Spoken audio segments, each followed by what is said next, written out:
पिछली सरकारों ने रुचि ली होती तो कुशीनगर का नौजवान पलायन नहीं करता। आज मैं कहता हूं, जब यूपी पुलिस की भर्ती होती है, उत्तर प्रदेश में पब्लिक सर्विस कमीशन की कोई परीक्षा होती है, परिणाम आता है और मैं नियुक्ति पत्र देता हूं लखनऊ में, तो मुझे प्रसन्नता होती है कि कुशीनगर का नौजवान भी नियुक्ति पत्र प्राप्त करता है। कुशीनगर का नौजवान भी सरकारी नौकरी में नियुक्ति पत्र प्राप्त करता है।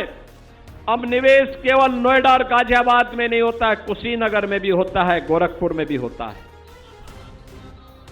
बहनों और भाइयों, 2017 के पहले न नियत थी और न तत्कालीन सरकार की कोई नीति थी। जब सरकारें स्वयं पॉलिसी पैरालिसिस का शिकार हो तो पॉलिसी बनाएगी कैसे? यही तो होता था 17 के पहले। 17 के पहले इनके स्तर पर कोई पहल नहीं होती थी और इसीलिए निवेश में नहीं होता था, विकास के कार्य ठप पड़े हुए थे। गरीब के राशन पर, गरीब के स्वास्थ्य की सुविधा पर, गरीब की रोजगार पर इस सपाई गुंडे कब्जा करके एक गरीब को तबाह करते थे। लेकिन बहनों और भाइयों, अब मैं आपको आश्वस्त करने के लिए आया हूं, ये डबल इंजन की सरकार गुंडागिर्दी बर्दाश्त नहीं करती है।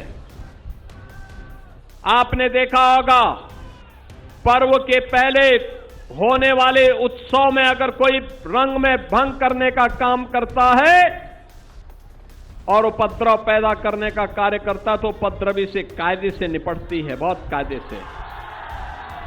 आपने 9 वर्ष में आपने देखा होगा, कोई उपद्रव नहीं, नो कर्फ्यू, नो दंगा। यूपी में अब सब चंगा, अब यूपी में सब अच्छा है, कोई दंगा नहीं। पूरब, पश्चिम, उत्तर, दक्षिण, आप जन्माष्टमी का डोल निकालिए, आप दुर्गा पूजा का शोभा यात्रा निकालिए, आप रामनवमी की शोभा यात्रा निकालिए, कोई समस्या नहीं, किसी प्रकार की समस्या नहीं। बहनों और भाइयों, ये सुरक्षा का वातावरण, हम बेटी को भी सुरक्षा देंगे, हम बेटी को भी सुरक्षा देंगे, व्यापारी को भी सुरक्षा देंगे, सभी को सुरक्षा देकर के नौजवान के हाथ को काम देंगे, हर बहन को स्वावलंबन के पथ पर अग्रसर करेंगे, हर गांव को बेहतर कनेक्टिविटी के साथ जोड़ करके आवागमन को आसान